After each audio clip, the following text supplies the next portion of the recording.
Labdien, sveiciens visiem tiem, kuri pievienojas tagad un tie, kuri klausās mūsu ierakstā. Šī ir pieturzīmju jaunās sezonas pirmā tiešraide, un tajā tikšos ar žurnālisti Labs of Latvija redaktori Andu Asari. Un Anda droši vien mūs jau tūdaļ pievienosies.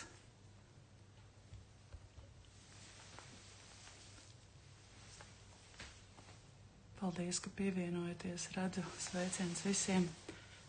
Un, Andas vēl nav, pamēģināšu viņu pievienot pati.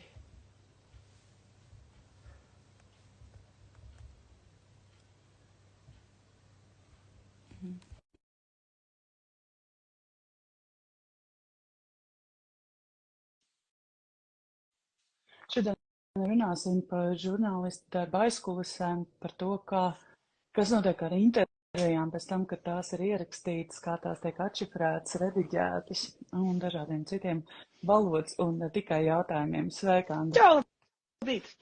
Čau, prieks tevi redzēt. Domāju, ne tikai man, bet arī citiem. Nu ko, es jau minēju, ka tu esi Labs of Latvija redaktore, bet varbūt tu varētu pāris teikumos izstāstīt, kas ir Labs of Latvija un ko tu tur dari, ko nozīmē redaktore. Jā, Labs of Latvija. Mēs rakstām, tas ir portāls, internet medijas, mēs rakstām par jaunu uzņēmumiem, zinātniekiem, inovācijām, visu, kas forši Latvijā notiek. Un redaktorēt nozīmē gan reizēm rakstīt, gan arī apstrādāt presrelīzes, kas ienāk par šīm tēmām. Un es saprotu, ka portāls ir gan latviski pieejams, gan arī angļu valodā. Jā, mums ir divas versijas, latviski un angliski, un tad daļu ziņu mēs tās foršākās iztulkojam angliski. Un ko tu dari? Izņemot, tu tātad rediģē, piemēram, ja tev atsūt presrelīzes, es saprotu, tu intervē dažādu jaunu uzņēmumu pārstāvis, par ko vēl tu raksti? Gadās par zinātni. Man te bija pirms kāda laika milzīga rakstu sērija par kvantu tehnoloģijām. Man mīļa tēma ir par sievietēm, arī tikko bija par sievietēm zinātnē, kā mēs izskatāmies. Ļoti, ļoti plaši tiešām, sākot no pavisam mazām idejām, kas ir sākušās ideju kausā, piemēram, SEB bankai, piemēram, ir arī visādas startup atbalsta programmas maziem uzņēmumiem arī par tiem. Un tad sanāk līdz pat ļoti lielām tēmām, kā jau minēju, par kvantu tehnoloģiem ir pat gadījies rakstīt. Un kā mēs izskatāmies, raugoties uz sievietēm zinātnē? Nu, redziet, atkarīgs no tā, uz kuru statistiku skatās. No vienas puses Latvijā ir izcils dzimuma līdzsvars zinātnē, mums ir 51% sieviešu, kas ir pasaules un Eiropas mērogā vienkārši kaut kas wow.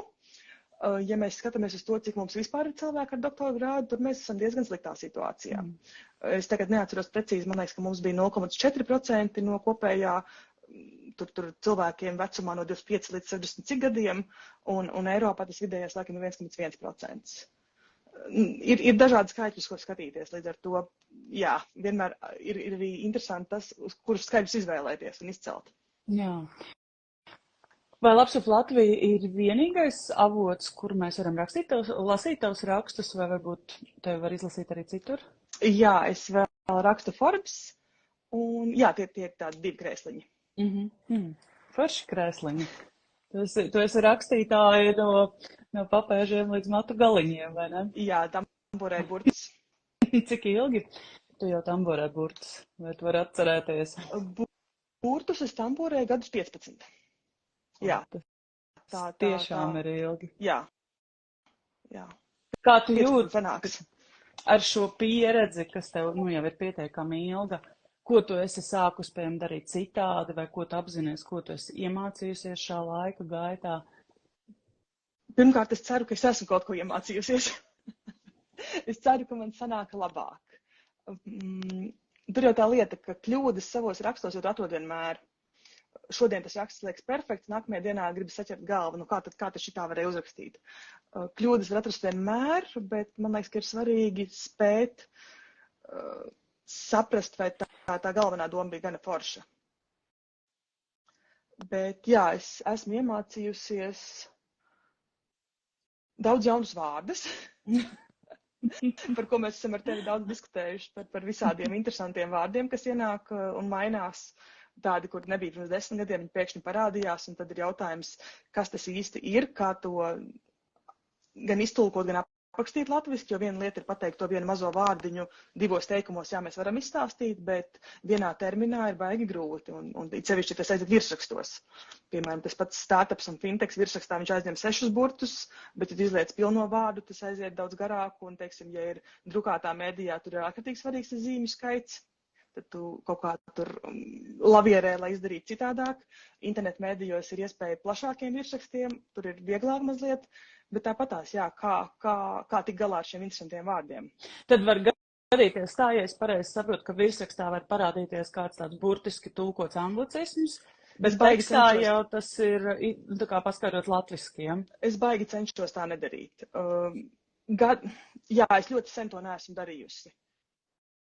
Jā, es pēdējā laikā sev situ pa pirkstiem un cenšos tad kaut kādas interesantākas lietas izdomāt, kā to pārstāstīt, salikt, bet jā, protams, tie daži burti ir vērtīgi, bet varbūt kādam tas neko neizteiks. Tā ir.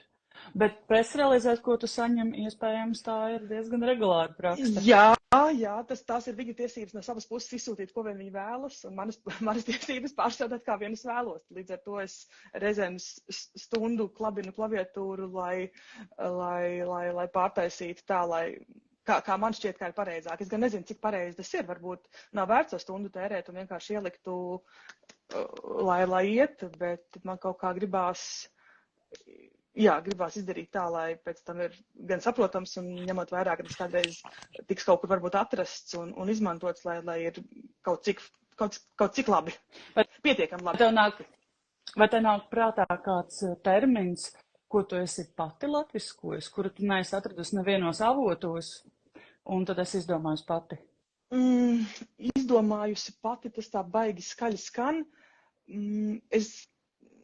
Grūti teikt, ka kaut kas tāds būtu tiešām mans, bet es varu pavisam noteikti apgalvot, ka es ļoti, ļoti iestājos par termina deep tech latviskošanu uz zinātniski ietilpīgām tehnoloģijām vai zinātņi ietilpīgām tehnoloģijām. Bieži vien ļoti bieži to mēdz tulkot kā dziļās tehnoloģijas, kas izklausās interesanti, ko tu teiktu, kā tavām ausīm tas izklausās.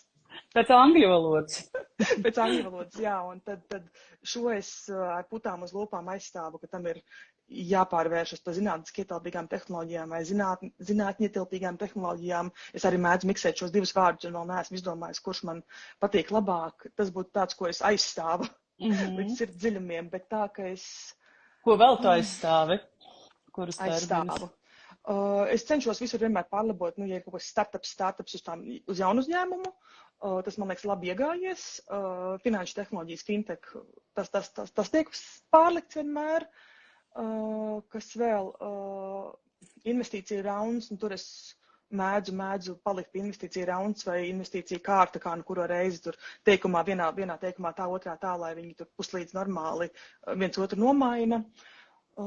Tā, kas vēl?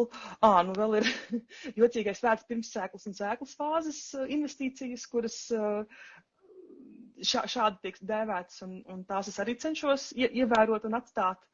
Tur, kur tie raundi sākās ar visiem iespējamiem alfabēta burtiem, tur jau puslīdz saprotami. Tagad interesanta lieta, kas notika laikam pirms kāda pusgada, agrāk bija venture capital tika tulkots kā riska kapitāls, un tagad tas ir pārgājis kā iespēja kapitāls.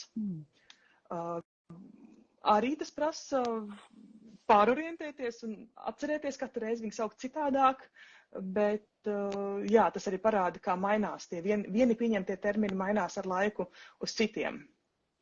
Interesanti. Arī izklausās pozitīvāk arī. Uzreiz mainās tā temperatūra, vai ne? Tas bija galvenais iemesls, kāpēc nozare un tagad kā to iestādi īsti sauc, laikam termini. Tu zini, kā viņi sauc. Kā nozare un šī te iestāde, kas ar vārdiem strādā, nonāca pie šī te vārda. Es saprotu, tas bija ilgs laiks, bet tieši šī iemesla dēļ, ka viņam bija tāda pārāk riskanta pieskaņa, tika mainīts, un tagad ir šis iespēja kapitāls. Ja ar vārdiem strādā vairākas iestādes. Tehnoloģijas komisija, tu domā? Es nezinu, Aigi, Jā, tiešām godvārds, es nezinu, kas bija tie, kas sanāca kopā. Bet ja jā. viņš ir apstiprināts Tad oficiāli, droši tad vien tehnoloģijas komisija. Lai gan interesanti, parasti, kad runāju, piemēram, par iestādēm, kas nodarbojas ar valodu, tad bieži vien, pirmais, kas nāk prātā, ir valsts valodas centrs, jo tas ir daudz dzirdēts, par to stāsta ziņās. Bet patiesībā ir vēl vairākas citas iestādes. Mums vēl ir Latviešu valodas aģentūra, kurai ir citas funkcijas, mums ir terminoloģijas komisija, tad ir šī Latviešu valodas ekspertu komisija, kas arī lem par jauniem vārdiem. Tikai tas ir ļoti interesanti. Dažkārt mēs to visu esam tādā domās apvienojuši vienā kaut kādā valsts iestādē. iestāde. Ja kaut kādā valsts iestādē, kas nodarbojas ar valodu, vai ne? Bet patiesībā iestādes ir vairākas funkcijas, arī dažādas. Bet galvenais ir tas rezultāts, ka mēs tiekam pie vārdiem. Bet kā tad ir to akceleratoru un akceleratoru? Jā, es arī ar savu kolēģi Ievu Trēju mēs ilgi spirinājāmies un domājām, kā labāk, jo no sākuma bija iegājis tas akcelerators, jo mums ir akcelerācijas pedālis, un tas it kā paskaidro to domu, bet likums, kas tika pieņemts par jaunu uzņēmumu, likums bija ministru kabineta noteikumi par to, ka tādi akcelerācijas fondi mums tagad būs un mums ir nauda tam, tur parādījās tas akcelerators ar C burtu. Es sākumā tur spītīgi pārveidoju uz akceleratoru un akceleratoriem, bet beigās mēs nolēmām, labi. Ja tas tā ir ierakstīts lielajos papīros, mēs paliekam pie tā oficiālā termina, ņemsim arī pašas to lietot, jo vismaz arī pēc tam portālā tu meklē kādu rakstu par šo tēmu, izmantojot to pareizo, tu beigās viņus atrodi. Un citādāk sanāk kaut ko palaist garām. Bet jā, joprojām arī preses relīzes no visdažādākajiem virzieniem nāk ar abiem variantiem. Tad reizēm ir jāskatās, vai var tikt līdzi un samainīt. Reizēm aizmirstās, protams. Es saprotu, ka tas pārpratums radās tajā brīdī, kad ir vairākas valodas, no kurām šie termini ir aizgūti. Jā, to tu varētu pastāstīt droši vairāk. Es tagad arī vairs neatceros to stāstu, bet es zinu, ka tas bija tādēļ, ka no vienas valodas tas iegājās, un otras valodas tas iegājās. Lai gan liekas, ka tā jēga jau it kā būtu vienāda, vai ne? Tas pātrinājums tieši tā. Jā, tā kā, ja kāda interesē, tad noteikti var atrast tīklos, par to ir rakstīts, vai es atradīšu, ielikšu stāstiņos par to. Mums arī ir jautājums no pieturzīmju kopienas. Olga jautā, Anda, kāda ir tavi lifehacks, lai ātri iepazītos ar jaunu industriju un uzdotu jēgpilns jautājums? Jo tu tiešām skaties kvantu tehnoloģijas. Tad tas, kādi ir tavi knifi padalies? Es parasti vienkārši sāku ar pirmo pavadienu, kas man pašai interesē visvairāk. Nezinu, vai tur vienmēr sanāk jēgpilns, bet es cenšos to pirmo jautājumu uzdot, lai tas cilvēks atverās un sāk runāt, un tad es vienkārši galvā man aiziet ķēdīt un uzdod nākamos jautājumus. Es cenšos klausīties, ko cilvēks stāsta un uzdod papildu jautājumus. Jā, ko es daru? Es parasti pārskrien kaut kādiem pirmajiem, šausmīgi daudz, atkarībā no tēmas, bet par kvantu tehnoloģijām tu gribēdams, tu nevari iemācīties to, ko zinātnieki ir 30 gadus pētījuši un ar visiem jocīgiem burtiem un vārdiem un fiziku un vispārējo. Es nespēju, es varu to labi aprakstīt, kad viņi man to izstāsta, bet saprast es droši vien joprojām nesaprotu daudz ko. Bet es cenšos šo materiālu pārskatīt pāri kaut kādām tēmām, kas man kaut kur atrodas, un tad uztaisīt pirmos 3-5 jautājumus, un tad jau atkarībā no tā, kā tā saruna virzās un cik cilvēks ir runātīgs, viss pats aizies. Bieži vien jau cilvēki ir ļoti, ļoti interesēti stāstīt, un viņi no sirds stāsta, un tad beigās atliek tikai atrast mazu pauzīti, kur iesprāgties ar nākamo jautājumu. Tieši tā, tā kā tu taisā klausīšanās māksla, man ir ļoti svarīgi. Cik bieži tu intervē kādu?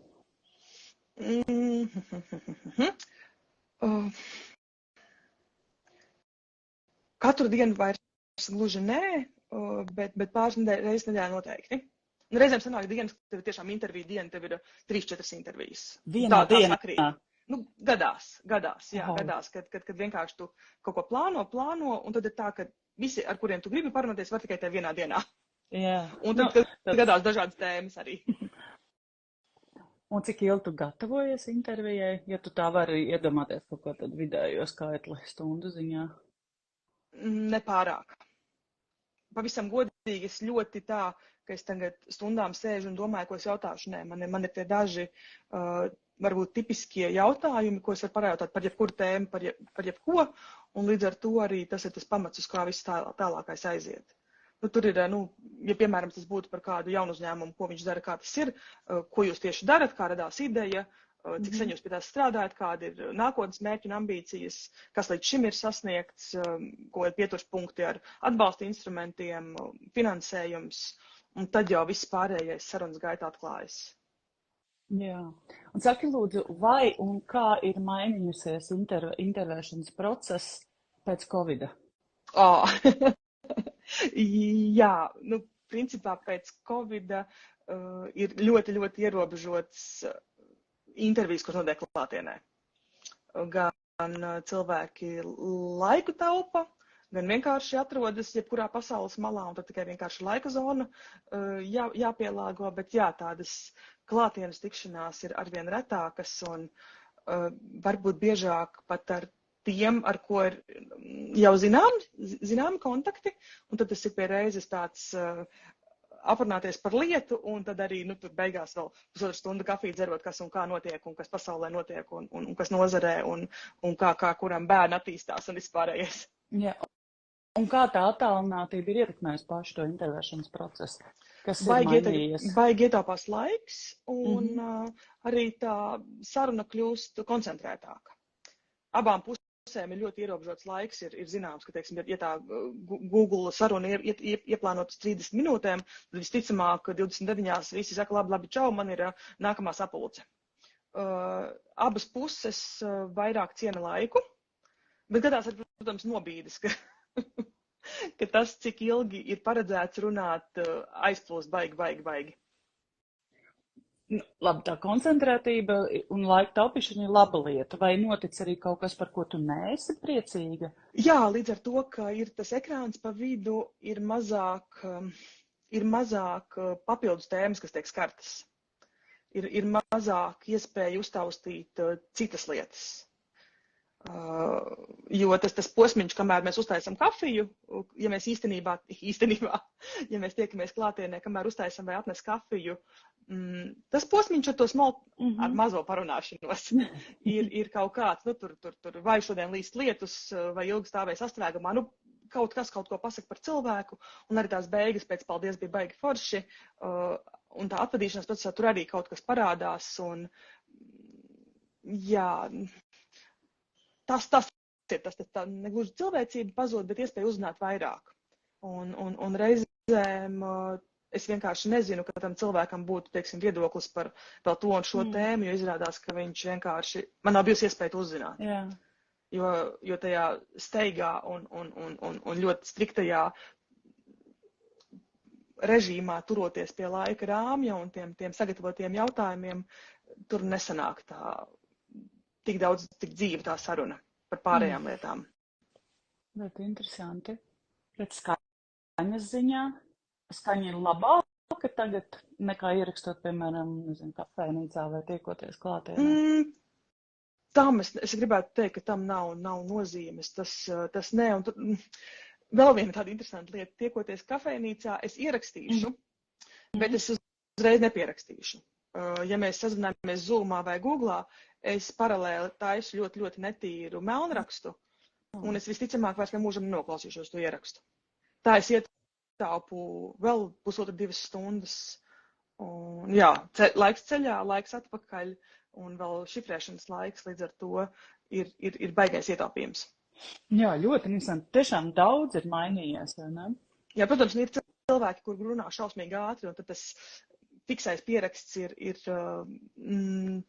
ir mazāk, vēl sliktāks nekā pavisam, bet jā, tas ir ļoti, ļoti liels iegūms. Jā, es iegūstu jau uzreiz kaut kādu pierakstu materiālu, ar ko var strādāt. Un kā notiek, kā tu atšifrē tās intervijas, kuras tu tomēr atšifrē? Es zinu, ka tev ir speciāls austiņas tam. Speciāls austiņas, jā. Jā. Izstāst par šo atšifrēšanas procesu. Ļoti vecmodīgs un parasts. Es vienkārši klausos un rakstu. cik var paspēt uzrakstīt ar pirkstiem pierakstu, nospiežu pauzi, kamēr tā pusdoma paiet, un tā uz priekšu. Nu, cik es esmu rēķinājusi, man kaut kādas, ja saruna, teiksim, pusstundu, tad būtu jārēķinās stunda pusotru, lai viņu pierakstītu pēc tam. Tas pat ir diezgan ātri. Jo tā Bet es rakstu klasiskā ļoti formula, tu raksti netīri, jo tā klasiskā rakstu. formula ir 15 minūtēs, var atšifrēt vienu sarunas minūti. Tas varbūt ir labi, nevis labi tīri šifri, jo es tiešām ļoti netīri rakstu. Ir tā, ka es rakstu, principā visu es rakstu, es neko daudz, es neveidoju teikumus, es rakstu tā, kā cilvēks ir runājis, es tiešo runu pierakstu ar visām savām kļūdām, norautām galotnēm, pieturzīmēm, visu pārējo. Es to uztaisu, un tad pēc tam kad ir šis izdarīts līdz galam, es sev viņu piesaivoju, tad es eju pāri un taisu pa teikumiņiem, pa citātiem, kur citāts, kur pārstāvs vai pēdiņām, vai vienkārši tas un tas saka. Un pēc tam tad pēdējais posms ir, kad es izlaižu cauri, kur man pasvītro kļūdas, un tad ja ir lielāks materiāls, tad es tur izdrukāju pilnu galdu un ar flomasteriem bīdu turpu šurpu, kur man kurš citāts, kuras tēmas ies. Ja kaut kas mazāks, tad tur patās datorā. Bet es esmu no tiem, kam vajag, ja ir vairāk par 2 lapām, man vajadzētu, lai man viņš atrodas priekšā viss teksts, un tad es tur krāsainiem flomasteriem šitādiem te. Cik interesanti. Par tu izdrukā to interviju, un tad tu maini vietām kaut kāds citāts un rindkops. Intervijām varbūt, ja ir intervija kā intervija, tad drīzāk ne, jo tur jau ir diezgan sakarīgi. Tas teksts ir gājis, bet gadās visādi. Bet rakstā, Bet rakstā, kur ir it sevišķi vairāk par vienu cilvēku, kurš kaut ko ir stāstījis, tad es mēdzu, izdrukāt un tad pabīdīt. Jo, teiksim, ja ir 3 runātāji un viņiem visiem ir prasīts par kaut kādas vienas tēmas, tur attīstību vai vēl kaut ko, tad viņi atkārtojās tur kaut kādās vietiņās, un tad man ir vieglāk piebīdīt, ka tas ir šitajā tēmā, tas ir tajā, un tā man vieglāk koncentrēties. Un savā ziņā tu to dari, lai ieinteresētu lasītāju. Es ceru, ka man izdodas. Lai gan mana vājā vieta ir virsraksti un ievadi. Tos man neizdodas uztaisīt tik seksīgus, kā varbūt vajadzētu, bet tālākais teksts par to esmu diezgan pārliecināta. Virsrakstu un ievadu, es domāju, nav iespējams, ir ļoti maz cilvēku, kuriem tas nesagādā grūtības. Paldies, tad tu man mazliet mierini. Un es domāju, ka tas, ko tu pateici, būdama profesionāli, kuri nodarbojas ikdienā ar burtu tamborēšanu, vārdu tamborēšanu, tikko nomierināja ļoti daudz. Ka tas nav nekas slikts, ja uzreiz neizdodas visseksīgākais un vislabākais virsraksts. Tas ir ļoti, ļoti retas reizes, kad tu vari, kad tev virsraksts ir zināms uzreiz. Man arī reizēm prasa pēc intervijas, vai tu jau zini? Es saku, nē, es to zināšu, burtiski mirklī pirms es iesniegšu. Tas virsraksts nāk visilgāk, vissāpīgāk, un gribas ir baigi lielās gaidas pret to virsrakstu, lai viņš būtu skaists un gana īss un gara saprotams, un lai ir atbilstošs. Un tad tas nav viegli. Savā ziņā vieglāk tas ir žurnālā Forbes, kur es varu izpausties ar virsrakstu tiešām tur. Man reizēm ir formulas, tas plus tas ir tas. Un tur ir citādāks formāts, tur var to izdarīt. Portālā, kur pēc tam edēt sociālos, tas ir grūtāk. Ir vēl kaut kāds formulas? Formulas kam? Virsrakstiem, tu teici, tas un tas ir tas, man ļoti patīk. Jā, es tagad domāju, tas bija tāds, tas vienkārši salīdzinoši nesen, kaut kādās pirms 1 vai 2 numuriem, kaut kas tāds bija. Nē, man liekas, tas arī vienīgais. Ir ļoti labi formulas, jāpatur prātā. Jā, bet tu nevari viņu 3 rakstos pēc kāds izmantot. Protams, ka visiem rakstiem tu izmanto kādreiz jautājumu. Man ir iedzīts, ka tas ir sliktais stils, un tas ir ļoti, ļoti reti. Jautājums ir tad, ja tu nemāki pateikt, dot atbildi. Jā. Jā, tas jautājums, viņš tur tā interesanti izskatās, bet tad īsti pievienotā vērtība tam, manuprāt, nav. Nē, sociālajos tīklos ir nedaudz citādi, vai ne? Tur to jautājumu bieži vien izmanto tā intrigāja, Jā. Vai tu zināji, kas notiek tālāk? Jā. Tā ir. Es zinu, ka tu arī izmanto skaitļu formulas. Atceros, tev bija tāds virsraksts jaunu uzņēmumu 7 nāves grēki. Oho. Jā, nu, cipari baigi vienmēr cilvēkiem piesaist uzmanību, vismaz tāds iespējas ir radies. Un virsrakstā ciparus un kaut kādus tur top 3 tas un 7 ieteikumi, tas paskatot internetu mēdījus, tas ir bieža formula, kura tiek izmantota un iespējams arī cilvēkiem patīk un tiek likšķināti. Tur gan droši vien jātaisa kaut kāds pētījums, lai saprastu, kā tas strādā. Tas ir tas tā dēvētais ziņkārības trigeris. Skaitļi ļoti labi uz to iedarbojas, jo mēs tā kā gribam uzreiz zināt, kas tad ir tas padomi. Kas tad ir? Jā, un tāpat arī jautājumi, arī līdzīgi to ziņkāri. Bet atgriežoties pie tā intervijas teksta, tu saki, sākumā tu veido tādu netīru to transkriptu. Vai tu esi izmantojis arī kādus rīkus šā netīrā transkriptu izveidē, kas automātiski tavā vietā to izdarītu? Jā, viens ir latviskais tilde esmu izmantojis un angliski happy scribe. Un arī tildēs izmēģināju, kā viņa angliski strādā. Kā tev gāja? Atruna.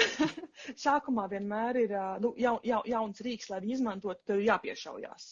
Kā tur to dabūt iekšā un kā tu man reiz ieteici sen atpakaļ angliskajiem tekstiem, kad man liekas, tā brīdī tildē vēl nebija angliskais. Tu man ieteici happy scribe, es atceros. Un toreiz tas bija tāds pirmais, wow, šitā te tas notiek. Bet skaidrs, jā, no angliskiem testiem viena lieta, latviskajiem taču arī vajag palīdzību. Un tad es izmēģināju tildi, es laikam šobrīd esmu kaut kādas dažas, nav daudz, jo man secinājums bija, ka man mazliet vairāk laika prasa tieši tā apstrāde. Jā, tā tūlīt sakoncentrēšos. Jā, tātad, es izmantoju tildi un happy scribe. Tildē latviski, tu ieliec iekšā tekstu, ielādē, tas gan nenotiek pavisam fiks, pagāja kaut kādas minūtes, 7, 9, kamēr tas notika. Nu, un tad tev priekšā ir burti, daudz burti. Un tad ir, es gan neesmu mēģinājusi tā, ka es neklausītos, un es vienkārši to tekstu strādāju tāpatās, bet es klausos līdzi. Un tad bija tā formula, kas man sanāca, bija, ka man uz katrām 10 teksta minūtēm, ko es noklausos, man pagāja stunda, kamēr es tieku galā. It kā tas ir diezgan ilgi. Bet tev rezultāts ir tīrs? Rezultāts ir, tur esmu tikus līdz tiem citātiņiem. Tie ir citāti, tas būtu tā kā to manu ar roku darīto pirmais un otrais posms kopā. Jā. Tieši tā. Jā, un tad es tieku līdz tiem citātiem, un tad, interesanti tas, ka kā viņš saprot. Protams, kā jebkurā tehnoloģijā, ko tu ieliec iekšā, to dabū ārā. Es nezinu, vai paveicās vai nepaveicās, tad to bija lielāks izaicinājums. Vienā gadījumā man bija ļoti izteikta startupīga intervija, kur bija tik daudz anglicismu, tik daudz, tiešām ļoti daudz vārdu, kas bija uz angļu valodas bāzes un ar galotni, kā latviski mēs teikt, startups un tādas lietas. Viņi bija šādā veidā formā taisīta vārdi.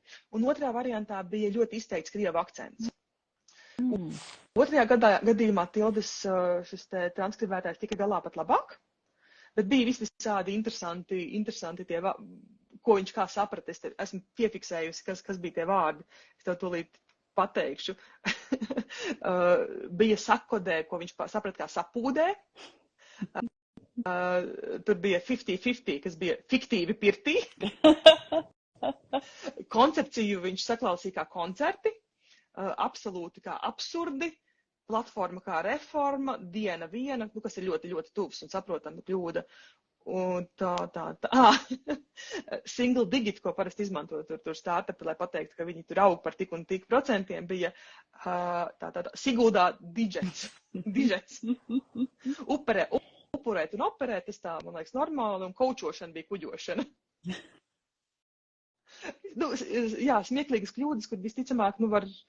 Ja tu kādam varbūt, ja to procesu ārpakalpojumā nodod un atdotu, varbūt varētu kāds nesaprast, bet ir iespēja gan papriecāties, gan pasmieties, un labā lieta ir tā, ka, tev vismaz ir tīri burti. Vārdos tev vismaz kļūdas nav, pēc tam, ka tu pats tur pāraksti un saproti, kā tur kas notiek, tur varētu rasties, protams, kļūdas. Un vēl labā lieta, man likās ļoti ērti, salīdzinot, teiksim, ar to pašu happy scribe, ir tā, ka tad, kad tu to konkrēto vietiņu klausies, tad ir viņš tur skrien līdzi un reizēm ieklikšķinot un sākot labot, viņš kaut kā pārlec. Es neesmu sapratusi, ko es daru nepareizi vai kāpēc tas tā notiek, bet tā notiek. Un tādā ziņā šis tildē, šis aspekts man patika labāk, jo bija tiešām tā varēja, tu forši tiec tajā vietā, ko tu tagad labosi, piekoriģēsi, un tur tā var labi un ērti, un pēc tam iet tālāk. Vienīgi vēl nevis viens, bet vienkārši interesantā lieta bija tā, ko es pati pamanīju, bija tā, ka es vienā reizē ielādēju to failu, un kaut kur datorā, kur vienkārši tas loks ir mazāks, un tev ir Word fails, un tas interneta pārlūks, kurā ir tas atšifrētais teksts, un tur es kaut kā biju uzrullējusi pāri, un es neredzēju to vietu, kur var to tekstu pabīdīt pāri. Un es kaut kā nesapratu, es tur kaut kāds 15 minūtes, man liekas, paralēli telefonā atsevišķi klausījos, un vienkārši biju ārkārtīgi frustrēta. Un tad es kaut kā vēlreiz paskatījos uz datoru, paskrolēju un sapratu, ka turpat vien ir. Tā kā, ja kādam gadās līdzīgi, tad ir bišķiņi vienkārši jāsamazina loks. Paldies par padomu. Vispār tas marķieris man ļoti patīk darbā ar Tildu Transcribe un arī Happy Scribe, ka tu redzi, ne tikai dzirdi, bet arī redzi tekstā, kurš gabaliņš tas ir, kurš vārds tas ir marķieris, bet kā tev, pašai angliskajos tekstos ar Happy Scribe, tev tur viss normāli, tev tur tā viss kārtībā, tev tur nav nekādas bijušas pārķeršanās, var vienkārši dar kaut ko nepareizi. Zini kā, es esmu Happy Scribe izmantoju salīdzinoši maz, jo to es parasti studiju procesā augstskolā izmantoju, un tas studenti darbojas tur ar dažām runām. Tā ikdienā man angļu valodas tekstu, patiesībā gan arī nav ko atšifrēt. Man lielākoties tie ir latviešu valodas teksti. Bet cik es atceros, cik es to veicu, bet labi, tās bija īsas runas, ko mēs transkribējām ar Happy Scribe. Tur problēma nebija, tur ļoti tā kā varēja redzēt, bet es domāju, tas ir īsuma dēļ, tas bija 5 minūšu runas. Tik līdz ir kaut kas garāks, tur var sākties visādi pārsteigumi. Jā, bet tas, kā tu saki, marķieris tiešām ir baigi ļoti labi, ka tu vari sekot līdzi un apstāties un ielabot un vēlreiz pārklausīties, kas par vārdu bija. Jo, dikcijas ir dažādas, arī man. Tā ir. Es apēdu visas galotnes un tad sanāk visādi. Bet vismaz ir kaut kas, kā tikt uz priekšu, sevišķi ir kaut kādi lieli teksta blāķi, un tu vari nezinu, kuru posmu ņemt un neņemt. Jā, bet es pieņemu, ka visforšāk droši vien būtu ar cilvēkiem, kur runā ļoti skaidri, nav tādi intervējumie kā es, kas savā aizrautībā ņem un pārtrauc un uzdod 15 papildu jautājumus, aizskrienot priekšā, tā kā visādi. Tāda sterila saruna atkal grūti iedomāties, kur tāda sterila saruna varētu notikt. Kādā radioteātrī var būt, kur ļoti laba dikcija ir un visas pauzes. Un tā ikdienā. Jā. Bet tas, ka tehnoloģijas mācās, tā ir tā lieta.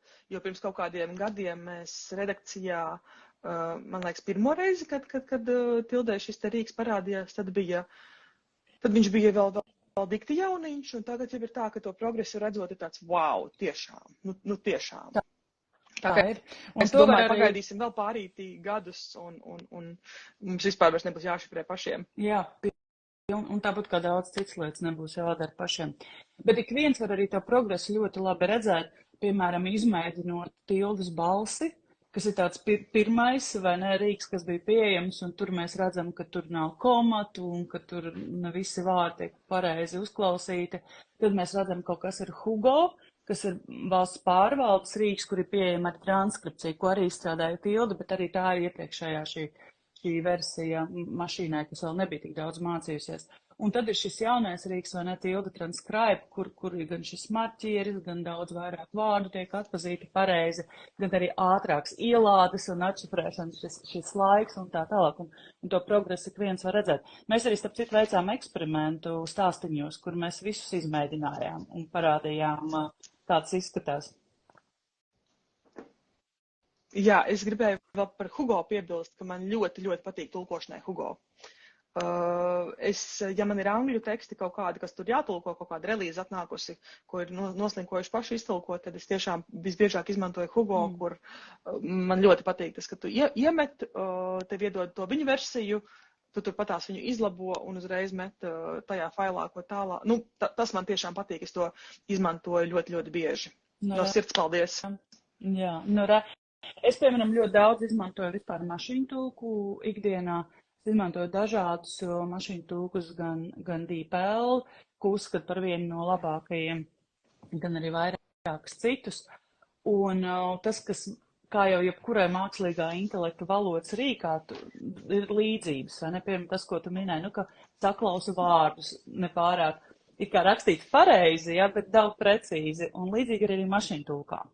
Ka dažkārt tu liekas, tas ir normāls vārds, bet kontekstā šis vārds ir, protams, absolūti nepareizs un neietarīgs. Un tādēļ bieži vien runājot par šiem mākslīgā intelekta risinājumiem valodas rīkos, izmanto šādu vārdkopu kā iemidzina modrību. Jā, izskatās normāli. Izskatās normāli, tiešām, kuģošana, izskatās normāli, ja tu neiedzinies. Tāpēc ļoti rūpīgi ir jāsako līdzi un nedrīkst to uztvert, kā tādu gatavu tekstu. Bet tajā pašā laikā gan mašīna tools, gan šī automātiskā transkribēšana tev ietaupa laiku tādā ziņā, ka tev jau ir burti, ja tu pati tā labi pateici. Tev nav jātērē laiks pierakstot, tu izlabo kaut kādus burtus vārdā, bet tāpat tu rezultātā kaut kādu laiku visticamāk ietaupa atkarībā atkal no kvalitātes. Jā, jo es ar pirkstiem rakstu diezgan, netīri. Starp citu, es vakar par mūsu sarunu domājot un par iekļaujošo valodu un vispārējo, kas ir tavas tēmas, melnraksts. Cik ilgi mēs to vārdu izmantosim? Vai tev liekas, ka ir ok? Jā, izstāsti, kādēļ mums jāpārdomā ir šī. Es tieši domāju, daļa melnā, tāpēc kā melns darba spēks, melnie darbi un tādas lietas. Vai tieši, jā, ar melnādainības kontekstu, kas tas kādā brīdī nemainīsies. Jā, šis ir interesants jautājums, kas ik par laikam parādās arī redzu diskusijās Facebookā, vai mums būs jāatsakās no melnās krāsas. Latviešu valodā nebūs jāatsakās no melnās krāsas, jo mums tās konotācijas tomēr nav tādas. Ja, šī ir angļu valodas konotācijas, šis apzīmējums, un bieži vien tie vārdi ir arī attiecīgi nievājoši tajā valodā. Proti angļu valodā. Latviešu valodā, kur es varu iedomāties, kur ir nievājoša konotācija vārdā melnstrādnieks. Kur kā tu pretstati, vai ne, tad ir kāds cits strādnieks, kas ir kā baltstrādnieks, kas ir labāks, vai ne, kur tas attiecas uz cilvēku. Bet kur tas attiec uz kādu priekšmetu vai abstraktu lietu, kā melnraksts vai melnā krāsa vispār, es domāju, ka visticamāk, ka nekas nemainīsies. Ok, bija interesanti, jā. Es tiešām vakar domāju, ko tu par šo teiksi. Jā, jo mums šīs konotācijas nav. Līdzīgi kā ar Ziemassvētkiem. Mums nav šīs atsauces uz kristietību vārdā Ziemassvētku. Līdz ar to mēs varam apsveikt Ziemassvētkos, kas angļu valodā savukārt, ja mēs teiksim Merry Christmas, tas nav pārāk korekti, ja mēs tā brīdī izslēdzam visas citas reliģijas un cilvēkus, kuri varbūt nesvin tieši tajā dienā ir svētkus vispār, vai ne? Tādā veidā. Jā, bet kādā ziņā, jā, ar vārdiem mēs tuvākajā laikā, tuvākajā nākotnē par daudz runāsim par vārdiem un to nozīmi un to iedarību, to korektumu, kaut kāds vārds varbūt mēģināsim atsaukt un neizmantot, tad kaut kāds vārds ārstēsim, visticamāk pēdiņā šeit tas ielieku. Jā. Būs interesanti. Pilnīgi noteikti. Tā ir. Vai tu izmanto vēl kāds valodu rīkus savā darbā?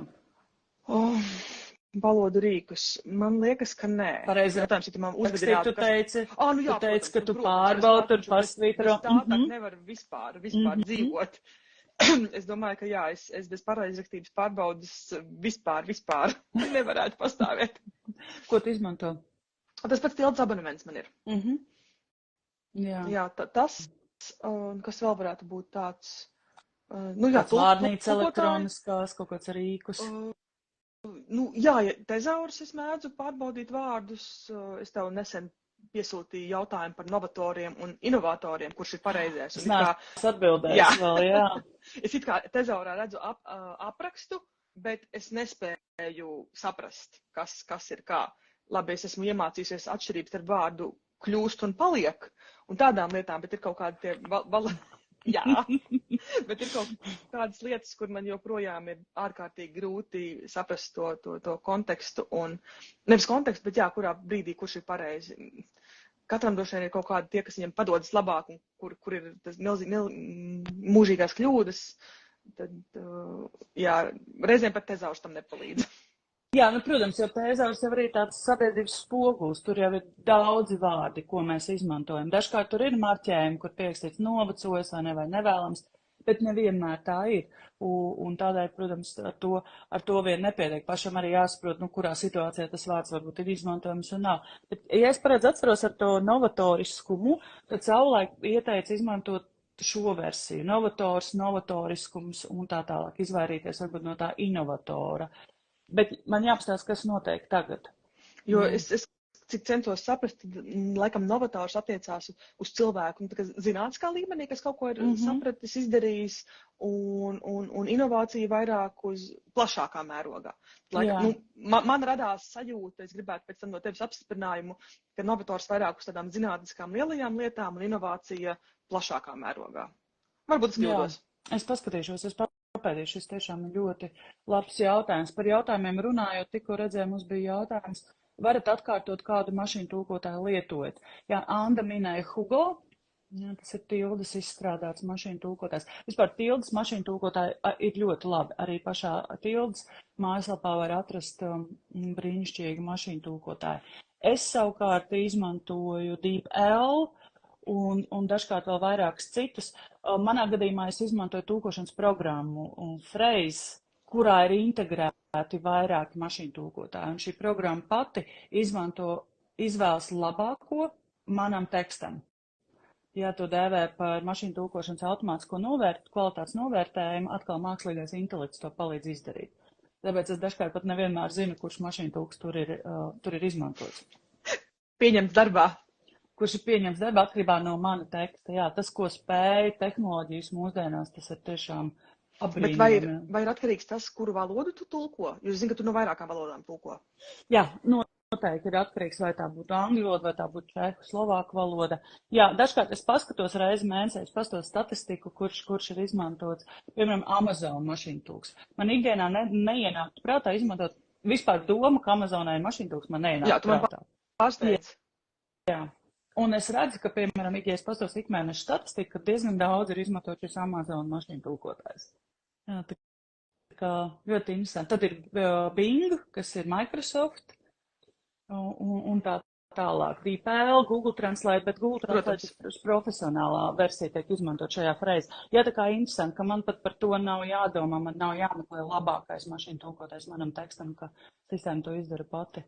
Tā kā paldies valodas tehnoloģijām par to. Nav jāsēž ar vārnīcu. Tieši tā.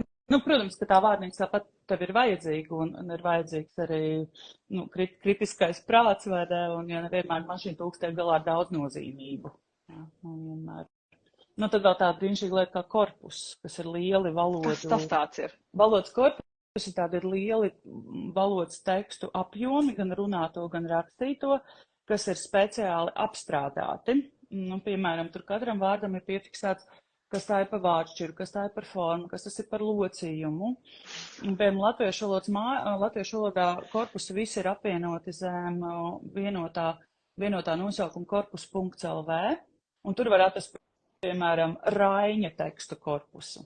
Pētniekiem brīnišķīgi, tu, piemēram, gribi zināt lietojumu, kāda vārda lietojuma Raiņa tekstos, un tu to vari atrast. Tu vari atrast kontekstu, kādā teikumā tas ir izmantots, cik bieži un tā tālāk. Vai, piemēram, Saimas stenogrammu korpus.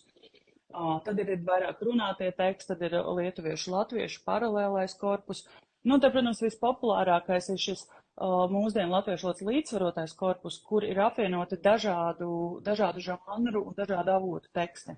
Gan interneta teksti, gan kādi raksti, grāmatas un tā tālāk. Un atkal tu vari, piemēram, tev kāds vārds nāk prātā, un tu gribi zināt, vai mūsdienās to vēl lieto. Tu ievadi, un tu to vari uzzināt. Vai lieto, kur lieto, cik bieži lieto. Labi, būs jāpaskatās. Paskaties, varbūt tev kāds labs raksts par to var tapt, jo tiešām pētnieki dara brīnišķīgu darbu. Šī Latvijas universitātes, šī matemātikas institūta, tad man vajag Lumī, vai ne, matemātikas institūta, es tagad vairs nevaru atcerēties to atšifrējumu. Es atceros, bija viņiem preses relīze par tiem korpusiem kaut kas, bet es tā līdz galam, toreiz tā pacēlu uzāds, kas tas tāds ir, pirmoreiz dzirdu, bet tagad, to apstiprinu, ka ir tāda.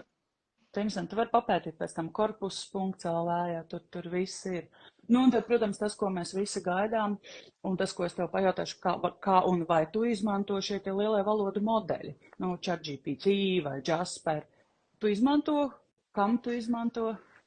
Es neesmu. Es apstājos pie tā, ka viņš man ļoti daudz ko prasīja lejupielādēt aplikāciju, un es atmetu ar roku, es negribēju viņam tik daudz ko teikt. Droši vien nav pareizā atbilde, bet cik es esmu dzirdējusi, dažādiem cilvēkiem esmu runājuši, ko kurš izmanto, es esmu dzirdējusi pat, ka izmanto, tur katrs ļoti specifiskā pielietojumā, tur, teiksim, prasa viņam kaut kādu darba pārunu, lielo lapu saīsināt uz secinājumiem. Es apdomāju, tas vēl ir agrīni un redzēsim, kā tas attīstīsies. Jā, Tu pati? Es izmantoju diezgan daudz angļu valodai, piemēram, konferenču pieteikumiem, lai tie ir labā akadēmiskā angļu valodā. Un tā kā, smukāk skan nekā es, piemēram, uzrakstītu. Un tad man arī nav jādomā, vai šis vārds ir pareizi uzrakstīt, vai es nezinu, tur gramatiski tas ir. Tam es esmu izmantojis kaut kādiem rakstu struktūrām. Ja es vien plānoju uzrakstīt rakstu, un es paprasu ChatGPT, kāda būtu šāda ideāla rakstu struktūra, lai piesaistītu lasītāju uzmanību. Jā, un es esmu vairākām lietām vēl izmantojusi. Parasti, kad man vajag kaut ko angļu valodā uzrakstītu, tad es visbiežāk sākumā paprasu kaut kāds jautājumus, ChatGPT, vai arī palīdzu savu angļu valodu uzlabot uz akadēmiskāku. Un nesens piemērs, kā es izmantoju tulkojot šo Džeja Šetī grāmatu, tur bija dažs rindkops, kas bija, manuprāt, ļoti gudri uzrakstīts, tā, ka es tiešām nesapratu. Es kā nojaušu, bet līdz galam es nesaprotu, un es neesmu droši, un es negribu iztulkot kaut kā. Un tad es prasīju ChatGPT, lai man uzraksta vienkāršāk. Un tad man uzrakstīja vienkāršāk, uz mani vēl vienkāršāk, jo es gribēju tikt līdz pašai, tai pamatu būtībai 3 vārdos, vai ne, kas tur ir domāts. Un tad es, protams, jau varēju apaudzēt to latviešu valodā. Jā, tā kā es mēdzu izmantot, un ja es strādātu vairāk ar angļu, droši vien es izmantotu vēl vairāk. Pat tev gadās, ka tu nesaproti, kas ir rakstīts? Bet, protams, mums jau tikai tā liekas, ka mēs visu, īpaši valodnieki un tulkotāji zina visus vārdus, vai ne? Bet arī pat vislabākajam angļotas pratējam, nebūs tā, ka cilvēks zinās pilnīgi visu. Īpaši, ja tur autors to domu ir, kaut kā tā ļoti samudžināti pateicis. Jā, protams, mēs jau visi esam cilvēki ar zināmām robežām un nespējam vienmēr tā telepātiski uztvērt to otru cilvēku domu. Par valodu tehnoloģijām runājot, varbūt vēl kaut ko tu iedomājies? Kas tev ir, kas tev ir nācies redzēt? Tu gaidi? Es gaidu, jo tas, kas ir noticis tajos 5-7 gados, atceroties to pirmo versiju un to, kas ir tagad, es ļoti, ļoti, ļoti gaidu, kas būs tālāk. Jā, un iedvesmojoši. Tieši tā, noteikti būs iedvesmojoši un daudz. Bet, protams, vienmēr jāatceras, tas kritiskais prāts jāpatur atvērts. Tev ir jāpārskata un jāpalabo. Jā, tur reizēm, kā tu teici, iemedzina modrību. Normāls vārds, bet pilnīgi lec ārā. Jā. Nepasvītro neviens, visu laiks normāli, tā. Tieši tā. Un tas pats arī to ChatGPT. Tu uzraksti konferences pieteikumu, liekas, viss brīnišķīgi, bet varbūt tur ir kaut kāda viena muļķība ierakstīta, vai ne? Kartupeles. Jā, tur, piemēram, vai pilnīgi sagrūzi, vai vārds nepareiz pēkšņi ierakstīts, un tā tālāk. Par tekstiem runājot, man te vēl pāris jautājumi ir, jo kas man patīk tavos rakstos, tas, ka tu spēj domu pateikt precīzi, vienkārši un ļoti saprotami. Un es pieļauju, ka tu bieži vien saņem relīzes, kur nevienmēr, tā izēviela ir tāda. Paldies tev. Kas ir tavi knifi? Jā, paldies tev. Kas ir tavi knifi, kā tu padari šo tekstu pieejamāku, saprotamāku, vienkāršāku? Es esmu šausmīgi kritiska, un es esmu šausmīgi kritiska, un cenšos, sekojot tavam padomām, dzēst ārā visu, ko nevajag. Reizēm tur gan sanāk, ka tik un tā tev pieklājības pēc ir jāatstāj kāds citāts. Bet es arvien kritiskāk nekaunos no šāda citāta atstāt vienu teikumu, jo visi tie, ka man ir liels gandarījums sadarboties ar šo kompāniju, un es esmu pilnīgi pārliecināta, ka mums tur sanāks neskādas tur izmaiņas. Es diezgan cītīgi mēdzu dzēst ārā, bet arī reizēm es tur iemidzinu modrību, jo ir tāds ārkārtīgi liels talants daudzos tekstos, ka tu nevari izdzēst vienu teikumu, atstājot otru. Reizēm viņi ir tādi, ka to nevar izdarīt. Un tad nākas atstāt. Tavs jautājums bija, ko es daru. Ko vēl dari? Tātad tu liekvārdību mazini, kritiski skaties uz visu? Es mēdzu ievada teikumā paņemt kaut ko no pašām beigām. Piemēram, mēs mēdzām Labs of Latvija publicēt itin bieži par visādām programmām, ka tam un tam būs inovācijām, šitādām būs tik un tik miljoni pieejami, un parasti ir tur rakstīts, ka tad un tad notika ministrs kabineta sēde, kurā tika apstiprināts šīs te ministrijas informatīvais ziņojums, sako garš izklāsts, cik tur miljoni, sako garš izklāsts par to, kāpēc tas ir svarīgi, un pēdējā rindiņa, ka tam būs 60 miljoni pieejami, piemēram. Un tad es parasti cenšos uzcelt tos 60 miljonus uz augšu, ņemot to, ka tas ir ziņas elements pats svarīgākais, ka nevis 8. augustā tika nolemts, apstiprināts tāds un tāds papīrs, bet ka būs nauda tam un tam. Ko vēl? Es mainu vietām. Es to preses relīzi uzskatu par izējas materiālu, ar kur es strādāju pēc saviem ieskatiem. Bīdu turpu šurpu, dzēšu nost, lieku klāt. Ļoti bieži es lieku klāt tā saucamo foniju no vecajiem rakstiem. Ja man par to tēmu kaut kas ir bijis, es iespējams no preses relīzes atstāšu tiešām 3 teikumus un pielikšu, ka mēs jau rakstījām to un šito par šo tēmu. Tādas lietas. Jā, man ļoti patīk likt klāt to, ka teiksim, tur it kā tādas tipiskās, teiksim, tāds tehnoloģiju uzņēmums apgrozījis tādu un tādu naudiņu pagājušajā finanšu gadā. Man patīk pielikt klāt, ka iepriekšējā gadā viņam bija tik, un vēl iepriekšējā bija tik, un izdarīja to un to, lai tāds gaļa, lai ir vairāk tāds, lai ir. Man pašā liekas, ka man tā gribētos, ja es lasītu to ziņu, lai būtu vēl klāt, kas tur notika iepriekšējā laikā, un es to arī pielieku klāt. Jā, es ļoti kritiski ņemos un laboju un cīnos ar to tekstu. Reizēm tiešām paiet stunda, kas droši vien no malas es pati reizēm sevi dusmojos, vai tad tiešām to vajadzēja. Vai tev vajadzēja tērēt stundu, lai to tiktu galā, to varēja vai nepublicēt, vai ielikt tā, kā bija, un būs jau labi. Man kaut kā sirdsapziņa neļauj. Un arī padomā, cik daudz tu pēc tam ilgtermiņā iegūti. Tavu rakstu izlasa ar lielāku interesi. Cerams, Lasīšana aizņem mazāk laika. Kāds varbūt uz to norēģē kaut kādā veidā, kaut ko izdarot vai kā citādi. Jo tas, ko tu tikko aprakstīji, to aizkulises un to otru pusi, vai ne, tas lācītiem vēdrā, tas arī man deva šo atbildi, kāpēc tev raksti ir tik forši, tik lasāmi. Ja? Paldies, Aiga. Jā, tā kā paldies tev, ka tu dalījies ļoti, ļoti vērtīgi padomi. Ir kaut kas, ko tu noteikti gribētu šodien pateikt, un es neesmu tev pajautājusi. Tu man iesūtīji par kļūdām, lai es padomāju. Jā, pareizi, par kļūdām. Tas ir man ļoti mīļa tēma. Man ir saraksts. Ļoti labi. Pirmais, ar ko man nokaitināt un ko es vienkārši nespēju tolerēt, lielie burti. Lielie burti? Ja tas nav Latvijas mobilais telefons, un tas ir saīsinājumā LMT, tad es tiešām ļoti, ļoti, ļoti aktīvi ņēmu un dzēšu un lieku taisu par mazajiem burtiņiem. Tas ir briesmas, un uzņēmumi bieži vien argumentē. Redzi, taču mums uzņēmumu reģistrā ir mūsu uzņēmums, piemēram, 5 lieliskie bērži, kas atrodas Koknesē, ir visi ar lielajiem burtiem šis tas ijā nosaukums. Un tāpēc mums arī jūsu rakstā vajag būt ar visiem šiem milzīgiem lielajiem burtiem. Tas izstāsta briesmīgi. Kad es esmu strīdējusi, es esmu meklējusi, ir nemazums internetā pieejami pētījumi, kas parāda, ka cilvēkam lielie burti ir grūti uztverami, izsit no līdzsvara, grūti vispār salasīt, kas tur rakstīts, tie 5 lielie bērzi.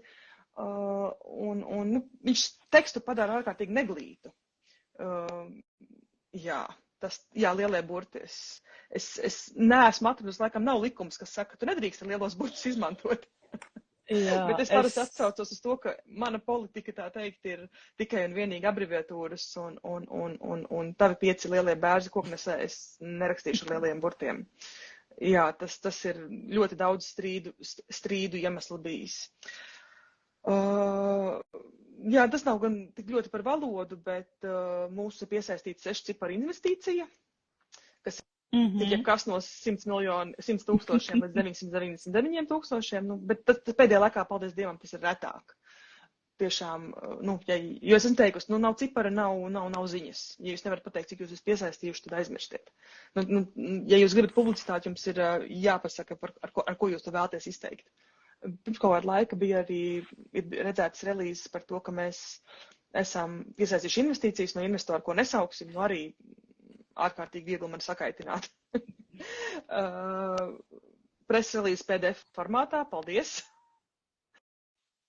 Nav jau tā teikt, man viss saka, taču nav taču grūti viņu ievilkt, bet tur tā lieta, ka no PDF-a uz Wordu pārvērstiem tekstiem, vismaz latviešu valodā, pazod pareizrakstība. Vai ne, tieši otrādi, viņi visu pārvērš sarkanu. Un tas ir tāds pie kļūdām. Viens anglicisms pēc otra, tad vēl ir pēdējā laikā tāda tendence redzēta, ka ir preses relīzes, kas atnāk kā 5 milzīgi citāti. Ir virsrakstīns, ievads, un tad seko, nu tiešām blāķi, puslapu garš citāts, kur ir, un vēl pēc tam ir rakstīts organizācija, amats un cilvēka vārds. Kols un seko milzīgs citāts. Ko ar viņu darīt, nu skaidrs tā viņš tur, ja tu gribi to publicēt, tad tur ir kaut kā jāskalda, kaut kas ar to jādara. Tipiskā, labi, tā arī vēlreiz nav valodas kļūda, bet pirms 2 nedēļām mums notika kolosāla konference. Tas tāds ir. Kas tajā konferencē tika darīts, nav nekādas, nu, nav no svara. Tas, kā es tev vēl varētu izklēdēt ar vēl ko. Jā, nu, nelaiks, jā, ka atsūta kaut ko, kas bija aktuāls pirms nedēļas, teiksim. Es domāju, ja kāds gribēja sūtīt foršas preses relīzes par to, ko tehnoloģijām nodarīja, piemēram, lielais zibens pirms nedēļas, tad to vajadzēja darīt vai nu tajā dienā, vai nu vēlākais nākamajā rītā, bet ne jau tagad pēc nedēļas. Tas tā, ja mēs vēlreiz pieskaramies kļūdām. Ļoti. Labi, es domāju, šis būs tik vērtīgi. Šī saruna ar tevi, tāda obligātā literatūra, manuprāt, visiem, kuri rakstā preses relīzes. Tad tik par tiem lieliem burtiem. Es arī regulāri cīnos, ja es ielieku pēdiņās, jo daudz iestādes un uzņēmumi sūta vēstulēs klientiem. Arī uzņēmuma nosaukuma lielo burtu, nu, piemēram, mums tur ir Rīgas temperatūra uzņēmums. Ja? Un tev atnāk vēstules 6 rinkopām, un katrā rinkopā ir 3 reizes uzrakstīts Rīgas temperatūra ar lieliem burtiem. Ļoti grūti, kā tu teici, uztvert, neglīti, un viss, ko tu redzi, ir tikai tas nosaukums vēstulē. Un kā izpauž šī mana diskusija? Es saku, nu, nedariet tā, nu, rakstiet maziem burtiem, rakstiet šo nosaukumu tāpat precīzi, bet neizmantojot lielos burtus. Un man saka, jā, protams, Lursoftā ir tā, un administratīvajā procesā, ja nu kāds ies pēc tam uz tiesu, ir jābūt šādi. Ja, mēs runājam, citādi tas uzņēmums nav identificējams, to es dzirdu. Lai tas nav pēc kā identificē uzņēmumu. Jā, tu jūti manas sāpes. Interesanti, jā, Linda, mums te arī kolēģi Linda Zalāne no radio pieminēja par lielisks un izcils un unikāls. Jā, tas arī ir tas, ko, man liekas, žurnālisti vienkārši tos vārdus neredz, viņi automātiski izdzēš. Man liekas, ka žurnālisti e-pastā iebirstot preses relīzē, kur ir unikāls, inovatīvs un pats labākais un visbrīnišķīgākais, dators automātiski šos vārdus izdzēš. Un lasītājs, tad cik arī neredz. Ja mēs... Tā dēvētais, ja tas reklāmu aklums, ja, kur mēs to neredzam, šos vārdus. Administratīvais process prasa ielikt šo te vārdu, bet otrā pusē viņu ņem un dzēš ārā. Jā, tieši tā, tur jau ir tā lieta. Un interesanti tas, ka taču interneta mājaslaps adresē. Es neesmu redzējis nevienu adresi, kur būtu lielie burti. Kā tad jūs tur atrod? Jā, tieši tā. Jā, tas ļoti interesanti. Tā kā, es domāju, mūsu misija turpināsies izglītot par lielo burtu lietojumu. Jā, tas ir tiešām tas, kas nāk pirmais, jebkad, kad ir par ko ir konflikti par lielajiem burtiem. Un tur vēl tā problēma ir tāda, ka pārveidojot uz mazajiem burtiņiem ar roku, tur radīsies, vienkārši būs tas brīdis, kad būs kļūda. Jā, un tad būs nevis 5 lielie bērzi, bet 5 lielie bērni. Jā. starp citu, agri vai arī vēlu. taisnība. Jā. Jā. Jā, un tas arī Jā. rada tev papildu laiku patēriņu, ka tev jāpārliecinās par to rakstību, kurš no tiem vārdiem ir ar lielo burtu rakstāms. Nu, jā, sevišķi ir tur valsts nosaukt. Nē, tu zini, jā. Jā, piemēram, Latvijas valsts meži, vai Jā, ne? jā. Jā, tā kā tur ļoti, tas vai ir iestāžu nosaukumu, ka tur ir Latvijas nacionālais, jā, ko tur rakstīt ar lielo burtu, un tā tālāk. Jā, tā kā labāk uzreiz rakstīt pareizi to savu uzņēmumu nosaukumu vai iestādes nosaukumu un nemēģināt visu risināt ar šiem lieliem burtiem. Mums liekas, ka mēs nezinu, ko tādā veidā panākam, bet patiesībā mēs panākam pilnīgi pretējo. Nu, te vienīst, negluži vienīst, bet sakaitina, jo redakcijās, kur droši vien saņem ļoti, ļoti daudz preselīzes dienā, tas ir laikietilpīgi un kaitinoši, un, priekš kam? Jā. Vienkārši priekš kam? Ko tieši tu panāc ar saviem lielajiem burtiem? Jā, un tas pats vēstulēs klientiem. Jā, pilnīgi tas pats. Un vēl pat tam tevis kliedz, interneta paudze zina, ka lielie burti ir kliekšana. Jā, kāpēc uz mani kliedz šis uzņēmums? Kā viņš cenšas panākt, tā teikt, pozitīvu konotācijas, pareizi izsakos tagad, ar kliekšanu? Jā, pilnīgi piekrītu. Anda, paldies!